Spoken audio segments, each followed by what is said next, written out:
Hello to everyone, जय Hind and मैं आपका स्वागत करता हूं अभी पीडीए डिफेंस के यूट्यूब चैनल के अंदर। मेरा नाम है अतुल धीमान और आज हम लोग इस सेशन के अंदर बात करेंगे कि क्या ऐसे रीजंस हैं आपके फेलियर के। राइट, सो ये जो what are the reasons for the failure for any competitive exam, चाहे वो एनडीए है, सीडीएस है, एफकैट है, सीएपीएफएसी है या यूपीएससी का कोई भी एग्जाम है या कोई भी कॉम्पिटिटिव एग्जाम है, उसमें मेजर रीजंस क्या होते हैं फेलियर के। अब देखो, आप ये बात कर रहे होंगे कि ऐसी वीडियोस पहले भी बनती आई हुई हैं, मैंने भी ऐसी वीडियोस बनाई हैं, लेकिन आज ये वीडियो थोड़ी सी हटके है क्योंकि आज मैं बुक्स की बात नहीं करूंगा कि आप थोड़ी एनसीईआरटी पढ़ लो, आप रेफरेंस बुक पढ़ लो, आप मल्टीपल टाइम रिवीजन करो, आप टाइम शेड्यूल बना लो, ये वो फलाना, वो सारी रिपीटेटिव चीजें हैं जो नहीं आज मैं टच करूंगा। मैं बात करूंगा जो सच्चाई है, जो असली में जो चीजें होती हैं और उन चीज़ों के दम पे बच्चा जो है वो उसको फॉलो करता रहता है, उसको अनइंटेंशनली फॉलो करता रहता है और उससे उसको असफलता ही हाथ में आती है।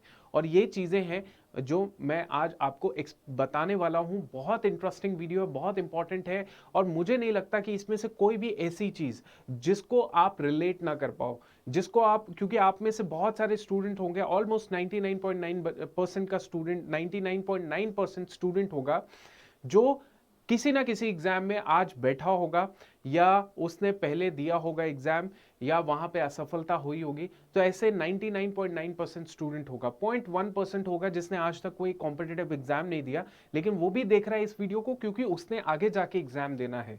तो फेलियर जो है, वो फेलियर के क्या रीजंस है आपके प्रोसेस के अंदर, क्यों आप फेलियर देख रहे हैं, ये चीज आज मैं डिस्कस करूंगा। आप सभी के सभी बच्चे जो हैं वो रिलेट करेंगे हर एक पॉइंट के साथ, और अगर रिलेट करेंगे हर एक पॉइंट के साथ, किसी भी पॉइंट के साथ, तो कमेंट सेक्शन में कमेंट जरूर करिएगा कि sir I am missing this point, मतलब ये आई ऑल्सो न्यू कि ये मेरे में मिसिंग है लेकिन मैं इसको आज तक इंप्रूव नहीं कर पाया। बट एक सेल्फ एनालिसिस और रियलाइजेशन से सब कुछ पॉसिबल है। तो वो कमेंट करके आप जरूर अपने आप को इंश्योर कीजिए कि हाँ, यहाँ पे आप प्रॉपरली, आपको पता चल गया। सबसे पहली तो बात है अपने वीक पॉइंट्स के बारे में अवेयर होना, उसके बाद एक्शन करना। ठीक है, सो आज जो है हम लोग वही करेंगे, वीक पॉइंट्स के ऊपर बार अवेयर करेंगे आपको और फिर आप उसके लिए एक्शन लेंगे। तो बिल्कुल हमें जरूर बताइएगा कि कैसे आपने उन वीक पॉइंट्स को इंप्रूव किया। राइट, ये जो वर्दी है, ये जो ड्रेस है, स्टार्स लगे हुए हैं कंधे के ऊपर, बहुत फैसिनेटिंग लगते हैं, बहुत इन्फ्लुएंस करते हैं बच्चों को, बहुत ज़्यादा उनका माइंड जो है वो फौजी गाने जो है, लक्ष्य मूवी और मल्टीपल चीज़ों पे घूमने शुरू कर देता है कि यार मैं तो ऐसा करूंगा, मेरी गर्लफ्रेंड मेरे को छोड़ देगी तो मैं आगे जाके एसएसबी दूंगा। और आपने वो डायलॉग जरूर सुना होगा ऋतिक रोशन का कि बस एक रिटर्न है, उसके बाद एक इंटरव्यू है और बस मेरा सिलेक्शन पक्का। तो आज के टाइम पे ऐसा वो फेज चला गया है जब इस तरीके से एक सेकंड में आप चीजें बोल देते हो और आपका सिलेक्शन हो जाता है। नहीं, आजकल तो हर चीज को आपको रियलिस्टिक तरीके से लेना है। अगर आपका शौक ये है तो इस शौक के लिए आपको मेहनत करनी पड़ेगी, अपनी वीकनेस के ऊपर बहुत ज्यादा मेहनत करनी पड़ेगी। ठीक है, सो ये जो फेलियर्स हैं इनके ऊपर आज बात करेंगे, बट उससे पहले मैं आपको बता देता हूं, these are are recent result of CAPF assistant commandant 2020 का फाइनल रिजल्ट है। 28 प्लस सिलेक्शंस है इनकी, ऑलमोस्ट हमने टॉपर इंटरेक्शन कर रखी है अपने अभी पीडिया प्लेटफॉर्म के ऊपर। जरूर आप इनको इंटरेक्शंस को देख सकते हैं एंड डेफिनेटली इनका जो लाइफ एक्सपीरियंसेस हैं वो उनसे आप कुछ सीख सकते हो। Right, okay, now next is, this is paper 2 जो काफी अनप्रिडिक्टेबल पार्ट होता है। उसके लिए हम लोग यूपीएससी फैकल्टी आपके सामने लेकर आए हैं, जिसमें हमारा लाइव कोर्स चल रहा है। लाइव कोर्स में 150 प्लस लेक्चर्स हैं, हर दिन क्लासेस हो रही हैं 5:45 पे। तो इन क्लासेस को एक्सेस करने के लिए आपको बहुत सिंपल स्टेप उठ करना है, हमारा 7 डेज का ट्रायल ले लेना है। उस 7 डेज के ट्रायल को कैसे एक्सेस करेंगे, लिंक जो है डिस्क्रिप्शन में है, बहुत आसानी से क्लिक कीजिए, डायरेक्टली लैंड करेंगे उस 7 डेज के ट्रायल में। क्लिक करो और आप 7 दिन तक इन क्लासेस को एक्सेस कर सकते हो। इसमें 2 फैकल्टी अभी भी मिसिंग है, जो प्रेसी और कॉम्प्रिहेंशन राइटिंग के लिए है और दूसरा है ग्रामर के लिए। तो दोनों फैकल्टी बहुत ही टॉप क्लास की भी हैं। अब देखिए, ये सारा चीजें हैं जो आप पढ़ सकते हैं बिल्कुल, and make sure that you follow your practice. Right, अब बात करते हैं, सबसे पहला जो रीजन है, सबसे प्राइम रीजन है, वो स्टूडेंट की हेल्थ का है। मैं यहाँ पे स्पेसिफिकली टारगेट अपने डिफेंस एस्पिरेंट को नहीं कर रहा। डिफेंस एस्पिरेंट तो मुझे पता है कि कहीं ना कहीं वो अपनी हेल्थ को मेंटेन करने की कोशिश करता है, लेकिन मैंने ऐसे डिफेंस एस्पिरेंट भी देखे हैं जो मोटे मोटे डिफेंस एस्पिरेंट है, और जब एसएसबी की वो कोचिंग ले रहे होते हैं तो उस टाइम पे वो क्रॉसिंग नहीं कर पाते हैं, कूद नहीं पाते हैं, टास्क परफॉर्म नहीं कर पाते हैं, जीटीओ टास्क में वो निल होते हैं। तो ऐसे स्टूडेंट भी होते हैं जो एफ कैट सीडीएस वाले होते हैं जिनका पेट निकला होता है। अब मैं किसी को गलत नहीं कह रहा हूँ, सबका अपना तरीका है, लेकिन आप एक चीज याद रखो, चाहे डिफेंस एस्पिरेंट है, चाहे यूपीएससी का दूसरे एग्जाम्स का एस्पिरेंट है, सबसे इंपॉर्टेंट है आपकी हेल्थ। याद रखो। और मुझे पता है कि आपके सीडीएस एफ कैट में तो चलो एक आपको पता है कि एसएसबी के लिए पढ़ाई करनी पड़ती, एसएसबी होती है, सीडीएस आपको एग्जाम क्वालिफाई करना पड़ता है, फिर एसएसबी देनी पड़ती है। तो एक बार रिकमेंड हो गए तो सिलेक्शन चांसेस बढ़ जाते हैं। लेकिन जैसे सीएपी ऑफ असिस्टेंट कमांडेंट है, वहां पे खूब दम लगा के पढ़ाई करनी पड़ती है, क्योंकि वो प्रोसेस अलग है, ठीक है। तो वहां पे खूब दम लगा के पढ़ाई करनी पड़ेगी आपको। उसके साथ साथ अब यूपीएससी सीएससी की बात कर ले तो वहां पर भी खूब सारा पढ़ाई करना पड़ता है। स्टेट सिविल सर्विसेज की बात करें, खूब सारी पढ़ाई करनी पड़ती है। मतलब कम से कम आपको 8 घंटे, 8 आवर्स डेली आपको देने पड़ते हैं अपने स्टडी टेबल पे, इन ऑर्डर टू सी कि हाँ मेरे अंदर जो है मैं काम कर रहा हूँ, मैं हकीकत में काम कर रहा हूँ, मेहनत कर रहा हूँ। तो उस सिचुएशन में क्या होता है ना, मैंने बहुत सारे स्टूडेंट्स को देखा है जो बच्चा क्या करता है, 8 घंटे अपना कोटा तो पूरा कर लेता है, कई बार 12 घंटे भी कोटा पूरा कर लेता है पढ़ाई का, लेकिन अपनी हेल्थ पे जीरो ध्यान देता है। उसको लगता है कि ये जो कॉम्पिटिटिव एग्जाम है सिर्फ नॉलेज का खेल है। उसको लगता है लक्ष्मीकांत पढ़ के मेरा सिलेक्शन हो जाएगा। उसको लगता है नहीं, मैं अपनी फिजिकल हेल्थ साइड में रख के टेस्ट सीरीज सॉल्व कर लेता हूं और बहुत सारा पढ़ाई नॉलेज अपने दिमाग में डाल लेता हूं, 12 घंटे भी पढ़ूंगा तब भी तभी मजा आएगा और तभी सब कुछ सफलता मिलेगी। लेकिन ये सबसे बड़ी मिसकंसेप्शन है। मैंने ऐसे ऐसे लोगों को देखा है जो नर्वस हो जाते हैं अपने हॉल में जब पेपर दे रहे होते हैं, उनसे नहीं पेपर दिया जाता। उनकी आदत नहीं होती कि एकदम उस मोमेंटम को झेल पाए वो, जब इतना ज्यादा स्ट्रेस होता है। और ये जो स्ट्रेस होता है ये बढ़ते जाता है आप अगर हेल्दी नहीं रहेंगे। हेल्थ जो है सबसे इग्नोरेंट होता है, इग्नोर किया जाता है हेल्थ को जब भी आप किसी अच्छे लेवल के एग्जाम की तैयारी कर रहे होते हैं। मेरी बात मान के चलिए, आप चाहे बन भी जाएं, आप आईएएस ऑफिसर भी बन जाए, आपने देखे बहुत सारे ऐसे आईएएस ऑफिसर्स होते हैं, वो उनकी फिजिक देखेंगे तो यू विल बी अमेज्ड कि वो लोग कुछ, कोई बैडमिंटन खेल रहा है, कोई कुछ खेल रहा है, कोई कुछ खेल रहा है। क्यों? क्योंकि उन्होंने जब पढ़ाई कर रहे थे ना तो उस टाइम पर भी they used to play like this only. 1 घंटा 2 घंटे वो फिजिकली अपने आप को देते थे अपनी फिटनेस के लिए, अपनी हेल्थ के लिए। मैंने देखा है स्टूडेंट क्या करता है, पढ़ाई करते टाइम कुछ भी खा रहा है, कुछ भी बाहर की चीजें खा रहा है, कुछ भी किसी भी हिसाब से लगा हुआ है कि उसकी पढ़ाई मुश्किल में ना हो। मैंने आप माने ना माने, दिल्ली तभी खतरनाक है। दिल्ली की पहली तो बात है हवाई बहुत खतरनाक है, फिर वहां पे कोई साउथ इंडियन नॉर्थ ईस्टर्न से आता है या फिर किसी और स्टेट से आता है। तो ऐसे बंदे जो होते हैं जब जाते हैं दिल्ली में अपने ओल्ड राजेंद्र नगर में, तो वहां पे वो बच्चे क्या करते हैं, लाइब्रेरी ज्वाइन कर लेते हैं। लाइब्रेरी ज्वाइन कर लेते हैं 24 घंटे वाली, और मैंने ऐसे देखे हैं स्टूडेंट्स जो 24 घंटे में से 20 घंटे लाइब्रेरी में रहते हैं। तो उससे क्या दिखता है, उससे ये नहीं दिखता कि that person is hard worker, that person is complete fool, he is making fool of his life, right. तो ये हेल्थ वाला इशू है जो सबसे इग्नोरेंट होता है। कैसे स्टूडेंट अपनी हेल्थ को मेक श्योर कर सकता है? देखो, ज्यादा अपनी डेली टास्क में टास्क मत लिखो, सिर्फ 2 या 3 टास्क लिखो, सिंपल, सिर्फ 2 या 3 टास्क। सबसे पहला टास्क अपना होना चाहिए, इसमें तीनों टास्क की इंपॉर्टेंस इक्वल है। अगर एक टास्क भी आपसे मिस हो रहा है, आप ये मान के चलिए, आप ये सोच रहे हैं प्रायोरिटी के बेसिस पे मैं नंबरिंग कर लूंगा, नहीं, तीनों चीजें इंपॉर्टेंट है। सबसे पहले आपका वर्क मतलब कौन सा वर्क? आपकी स्टडीज, राइट, पहला टास्क। उसके साथ साथ आपका क्या इंपॉर्टेंट टास्क है? दैट इज योर वर्कआउट, ठीक है। Second important task is your workout, and third important task is your food.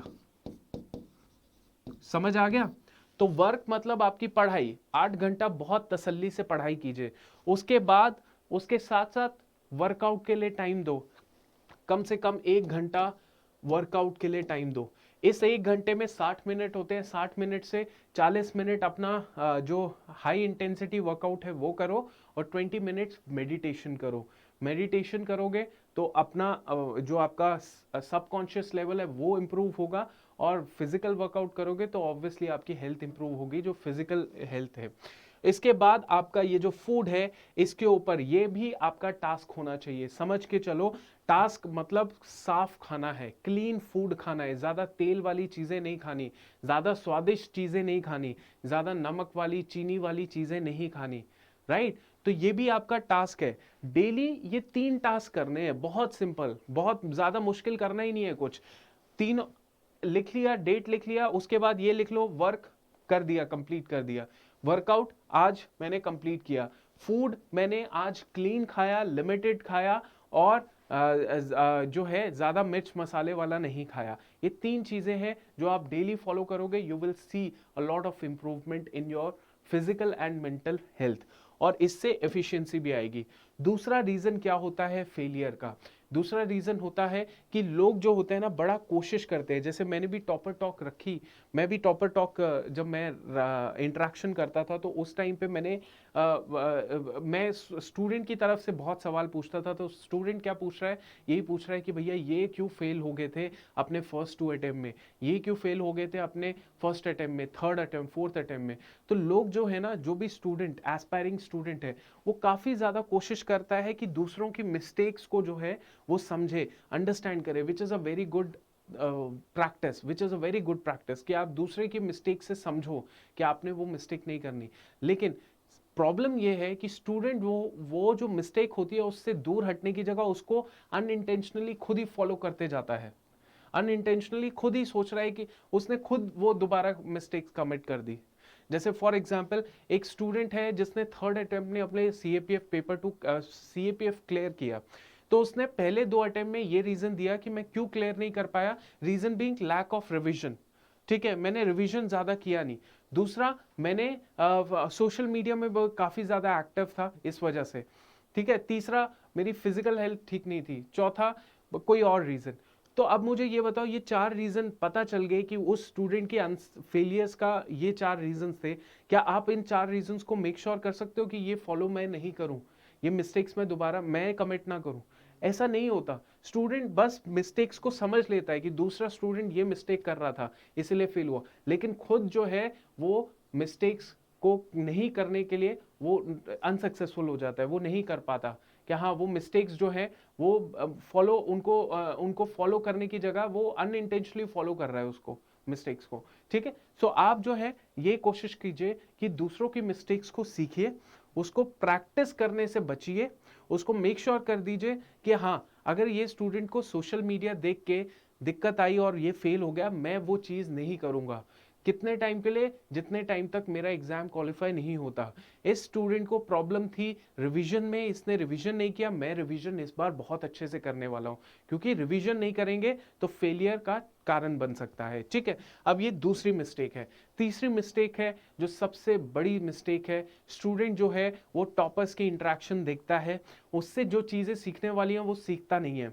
उससे ये सीखने वाली चीजें हैं कि हर स्टूडेंट का, जो भी टॉपर होता है उसकी अपनी स्ट्रैटेजी होती है, उसका अपना तरीका होता है, उसने अपने तरीके से उस पेपर को क्वालिफाई किया होता है। तो स्टूडेंट उस स्टूडेंट का जो टॉपर होता है उसको फॉलो करने की कोशिश करता है, उस आंखें बंद करके। नहीं, इस टॉपर ने ना ये बोला कि आप फलानी मैगजीन पढ़ के पेपर 2 निकाल सकते हो, उस स्टूडेंट ने ये बोला कि आप जो रमेश सिंह है इकोनॉमिक्स की वो पढ़ के निकाल सकते हो पेपर, उस स्टूडेंट ने ये बोला आप डेली न्यूज़पेपर पढ़ो और बंडल के बंडल जो डंप लगा लो न्यूज़पेपर के 6 महीने के।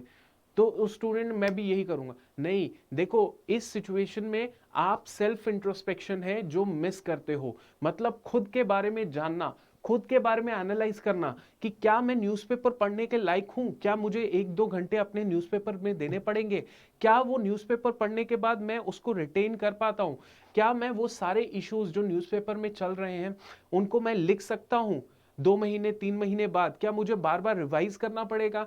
तो मैं उस चीज की बात कर रहा हूं कि आपको जो है बहुत ज्यादा सेल्फ इंट्रोस्पेक्शन जो स्टूडेंट नहीं करता, उसकी कमी की वजह से आप फेल होते हो। ये सेल्फ इंट्रोस्पेक्शन ही ज़रूरी होता है किसी भी इंसान को कामयाब करने के लिए। अगर आप बड़े बड़े लीडर्स की भी बात करें, वो सेल्फ इंट्रोस्पेक्शन करते हैं, वो समझते हैं कि कौन कहाँ पे मैंने मिस्टेक किया, वो पॉज लेते हैं, और फिर आगे जाके रिफ्लेक्ट करते हैं अपने एक्शंस को, राइट। तो यहाँ पे कोई स्ट्रैटेजी एक वो नहीं है, एक सिंगल फ्रेम में लगाई नहीं जा सकती दैट कि इस तरीके से हम लोग कर सकते हैं, राइट। एक कोई भी सिंगल स्ट्रैटेजी नहीं है, अंडरस्टैंड। तो इस चीज को ध्यान रखो, ओके, राइट। सो दोनों स्ट्रैटेजी काम करती है, दोनों तरीके के टॉपर दिख जाएंगे जो एक बुक को मल्टीपल टाइम्स पढ़ रहे हैं तो सिलेक्शन हो रहा है, और मल्टीपल बुक्स को एक सिंगल टाइम पे पढ़ रहे हैं तो सिलेक्शन हो रहा है। दोनों तरीके के स्टूडेंट्स को रैंक मिलता है। नेक्स्ट इज जो बड़ा ही इंपॉर्टेंट पॉइंट है, इस वजह से बहुत सारे स्टूडेंट जो है फेल हो रहे हैं। बच्चों का ये है कि बच्चों को समझ ये आ रहा है कि यार नहीं, हम 8 घंटा पढ़ेंगे तो शाम को पढ़ ले, रात को पढ़ ले, कोई फर्क नहीं पड़ता। लेकिन आज भी मैं इस आइडिया पे विश्वास रखता हूं कि जो बच्चा सुबह उठ के पढ़ाई करता है ना, सुबह उठ के पूरा अपना टास्क कंप्लीट कर लेता है, चाहे वो वर्कआउट है, चाहे वो उसका पढ़ाई का काम है, वो सुबह उठ के कर रहा है तो उसकी एफिशिएंसी कई गुना बेटर होती है। उसका जो फिजिकल एज वेल एज उसका जो साइकोलॉजिकल लेवल पे जो डेवलपमेंट होती है वो इतनी जबरदस्त होती है कि आपको पता भी नहीं चलेगा, और 2-3 महीने के बाद you will be becoming a different personality, right. But जो स्टूडेंट रात को 2 बजे 4 बजे 5 बजे तक पढ़ते रहते हैं, दैट्स वेरी गुड कि आप हार्ड वर्क कर रहे हैं, लेकिन क्या वो स्मार्ट वर्क है? क्या इस तरीके से आप उल्लू बन चुके हैं कि हाँ यार सिर्फ पढ़ना ही तो है, बुक्स कभी भी पढ़ लेते हैं? नहीं, this is not right way. हाँ, मैं मानता हूं कि अगर कोई बच्चा है जो लेट नाइट पढ़ने का शौकीन है, आप मुझे ये चीज बताइए बहुत ध्यान से, ये मैंने खुद कमिट की है, इसीलिए मैं बता रहा हूं। आप मुझे एक चीज बताइए, आपका एग्जाम कब होगा? आपका एग्जाम तो 10 बजे सुबह सुबह होगा, है ना? तो 10 बजे आप सुबह एग्जाम देंगे, 10 से 12 बजे तक एग्जाम होगा, उसके बाद और आगे जाके 5 बजे तक आपको एग्जाम देना पड़ेगा। तो आप मुझे ये बताइए कि अगर कोई बच्चा जो 1 बजे सोता है रात को, 2 बजे सोता है, 3 बजे सोता है, वो 2-3 बजे तक कोई जाग के पढ़ाई कर रहा है, तो आगे वो उठेगा कितने बजे? कम से कम 9 बजे तो उठेगा ही उठेगा, 10 बजे उठेगा। तो 9 और 10 बजे जब आप उठ ही रहे हो, तो आप एग्जाम जो एक्चुअल जो एग्जाम होने वाला है उसमें आप कैसे परफॉर्म करोगे? बीच में आपको नींद भी आएगी, क्योंकि आप बीच में एक नैप भी लेते थे, है ना? जब आप पढ़ाई कर रहे हो उस टाइम पे बीच में आप नैप भी ले रहे हो, क्योंकि आपको सुबह 3 बजे तक 4 बजे तक जागना है, पढ़ाई करना है कि नहीं? तो इस सिचुएशन में आपका पूरा का पूरा जो साइकिल है वो बिगड़ चुका है। Even if you have lot of knowledge, आपने बहुत पढ़ाई कर रखी है, आपको मैं बता सकता हूं कि पेपर के टाइम पे आपको नींद आ रही होगी, पेपर के टाइम पे आप पूरे एफिशिएंट हो ही नहीं होंगे ही नहीं। इसीलिए जैसे फौज में ऐसा होता है, फौज में क्या हर जगह कोई भी बहुत अच्छी ऑर्गेनाइजेशन है, उसमें देखिए सुबह अर्ली मॉर्निंग जो है आपका रूटीन शुरू हो जाता है। फौज में 5 बजे 4:30 बजे आपका रूटीन शुरू हो जाता है सुबह। क्यों वो ऐसा नहीं कर सकते कि 10 बजे रूटीन शुरू करें, आपकी एक्सरसाइज ही 10 बजे कराएं? सुबह क्यों करवाते हैं वो एक्सरसाइज? सुबह क्यों ड्रिल होती है, सुबह क्यों पीटी होती है ना? तो ये समझने वाली बात है कि आप मॉर्निंग पर्सन बनिए, अर्ली मॉर्निंग पर्सन बनिए। लेट नाइट वाला जो काम होता है उससे आप धीरे धीरे जो है लूज कर देते हैं अपनी फिजिकल और साइकोलॉजिकल डेवलपमेंट, राइट। चलो, इसके बाद हम लोग बात करते हैं not maintaining good physical, mental and social health. This is another point कि बच्चा जो है, जो मैंने हेल्थ के बारे में बात किया फर्स्ट पॉइंट पे, अब मैं थोड़ा इसको एलैबोरेट करके दिखा रहा हूँ कि बच्चा जो है सोशल मीडिया से तंग हो जाता है। वो देखता है अरे वो लक्ष्य मूवी का सीन चल रहा है, वो देख रहा है किसी की गर्लफ्रेंड जो है, अपने बॉयफ्रेंड जो लेफ्टिनेंट बन चुका है ओटीए से या आईएमए से, उसके साथ फोटो खिंचा रही है। वो देख रहा है कि यार कितना जबरदस्त वेपन्स जो हैं ये फौज के लोग यूज करते हैं, क्या लाइफस्टाइल होता है, पीछे से बैकग्राउंड म्यूजिक चल रहा है। वो कहीं ना कहीं आपको अट्रैक्ट करता है, बट कहीं ना कहीं आप उससे कहीं ना कहीं आप डिमोटिवेट भी होते हो कि यार एक एसएसबी चली गई, रिटर्न क्वालिफाई नहीं हो रहा, और मैं अभी भी ये देख रहा हूँ क्या चल क्या रहा है। उसकी वजह से आपका बहुत सारा सोशल जो हेल्थ होती है वो परेशान हो जाते हैं, आप बहुत ज़्यादा आप 4 कमरे के अंदर रहते हैं, लाइब्रेरी जाते हैं, फिर वापस आते हैं, तो आप अकेले होना शुरू हो जाते हैं। आप जो है अपने पेरेंट्स के साथ, अपनी फैमिली के साथ इतना ज़्यादा टाइम स्पेंड भी नहीं करते, क्योंकि आपको अच्छा नहीं लग रहा होता। आपको गिल्ट फील होना शुरू हो जाता है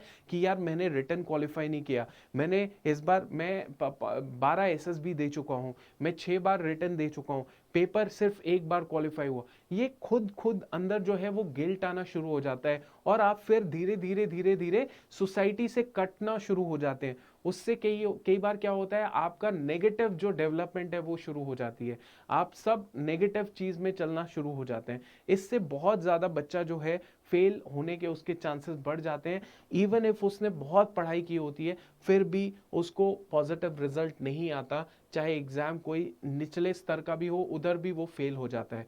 तो आप याद रखो, इसका बहुत सिंपल सी चीज है। मैंने आपको डेली टास्क 3 दिए हैं, वर्क, वर्कआउट एंड फूड। इन तीनों पे डेली आपने लिखना है, टिक करना है कि यस आज मेरा वर्क कंप्लीट हो गया, 8 घंटा पढ़ाई किया, वर्कआउट मैंने किया 1 घंटा, और फूड मैंने क्लीन खाया, बिना तेल मसाले मिर्च की। ठीक है, बस ये 3 चीजें आपने डेली अपने आप को इंश्योर करना है दैट यू मेक इट, है ना।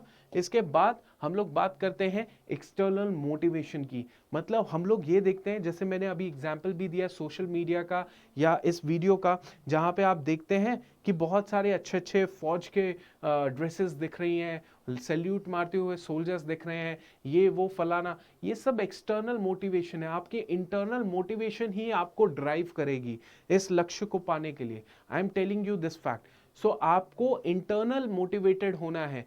और इंटरनल मोटिवेशन कैसे होता है, जब आप इंटरनली कनेक्टेड होते हैं। और इंटरनली कनेक्टेड बंदा तब होता है जब वो मेडिटेशन करता है, जब वो फिजिकली अपने आप को फिजिकल एक्सरसाइज करके फिर मेडिटेशन करेगा, देन वो अपने आप से कनेक्टेड होगा, सेल्फ कनेक्टेड होगा। सेल्फ कनेक्टेड से सेल्फ मोटिवेशन आती है। अंडरस्टैंड? तो बहुत सिंपल सा तरीका है। इसके बाद हम लोग बात करते हैं, ठीक है, दैट्स इट। और लास्ट इज कंपेयर करना अपनी जर्नी को दूसरी जर्नी के साथ, दूसरे की जर्नी। कोई स्टूडेंट है जो फर्स्ट टाइम एसएसबी गया, फर्स्ट टाइम रिटर्न गया, सिलेक्शन हो गया, आपकी तरह ही दिखता था, आपकी तरह ही रहता था, आपकी तरह ही उसके पेरेंट्स भी थे जो सपोर्ट करते थे, लेकिन आपका नहीं हुआ। वो अंदर से वो गिल्ट पैदा होना शुरू हो जाता है। तो वो कंपेयर वंपेयर करना छोड़ दीजिए। आप अपनी जिंदगी में हकीकत में जीना शुरू कर दीजिए कि हाँ, मुझे जो है मेरा टास्क ये है, मुझे डेली इस टास्क को परफॉर्म करना है। मुझे एंड रिजल्ट से इतना ज्यादा फर्क नहीं है कि क्या होगा कैसे होगा, मेरे को फर्क पड़ता है कि आज मैं क्या कर रहा हूं। ये ज्यादा चीजें मायने रखती हैं। कंपैरिजन जो है वो दो लोगों के बीच में हो ही नहीं सकता। दोनों का अपना ही तरीका है, अपना ही लाइफस्टाइल है, सब अपना है, राइट। तो आपको कंपेयर करना है खुद से कंपेयर करना है, और रियलिस्टिक कंपेयर करना है, प्रैक्टिकल कंपेयर करना है। ऐसा नहीं कि आप खुद से कंपेयर कर रहे हैं तो आप सोच रहे हैं नहीं यार मैं ना 2 महीने बाद इस तरीके से एसएसबी क्वालिफाई कर लूंगा। आपको कंपेयर करना है डेली इंप्रूवमेंट से, राइट। तो ये समझ आ गया। चलो, सो अल्टीमेटली हमने इतनी सारी डिस्कशन की, आपको आई होप आपको ये सब डिस्कशन पसंद आया होगा। मैंने ट्राई टू फिगर आउट किया कि हाँ कौन सी ऐसी चीजें हैं, बुक्स तो बात बहुत कर ली है ना, मेंटोरशिप की बात कर ली, लेकिन क्या चीजें हैं जो आपको सक्सेसफुल होने से रोक रहा है, वो आपको भी पता है। ये सब चीजें रिलेटेबल होंगी। आप कोई डेली टास्क नहीं करता होगा, कोई ऐसा नहीं होगा जो फिजिकली डेली अपने आप को करता होगा कि हाँ मैं 1 घंटा फिजिकल एक्सरसाइज कर लेता हूँ। कोई करता भी होगा तो मेडिटेशन नहीं करता होगा। कोई ये नहीं करता होगा कि मैं सोशल मीडिया 1 साल के लिए छोड़ दूं, मेरे को बस वही चीज देखनी है जो मेरे काम की है। और कोई ऐसा नहीं होता होगा कि अपने आप को जो है उसके कोई इंसान के आप ही कैटेगरी के लोग होंगे जो थोड़ा बहुत नर्वस होंगे, डिप्रेस होंगे, स्ट्रेस में होंगे, टेंशन में होंगे, क्या करेंगे यार, ये तो कर गया, मैं कर पाऊंगा। ये सारी चीजें आप में हैं। इसीलिए मैंने ये वीडियो बनाई टू मेक यू रियलाइज कि देखो बहुत सिंपल तरीके होते हैं इन चीजों से पीछा छुड़ाने के। That is to make it a daily task of 3 things. और 3 चीजें आप फॉलो डेली करोगे, सो आप डेफिनेटली अपने खुद के अंदर इंप्रूवमेंट देखोगे और मोटिवेशन देखोगे, इंटरनल मोटिवेशन। और धीरे धीरे आप इतने पॉजिटिव हो जाओगे कि वो जो कहते हैं ना कि पूरा, अगर आप खुद में इतना दृढ़ निश्चय कर लो तो पूरी कायनात आपका सपोर्ट करती है, और this will you will see definitely. Jai Hind, thank you. I hope you like this session. Thank you.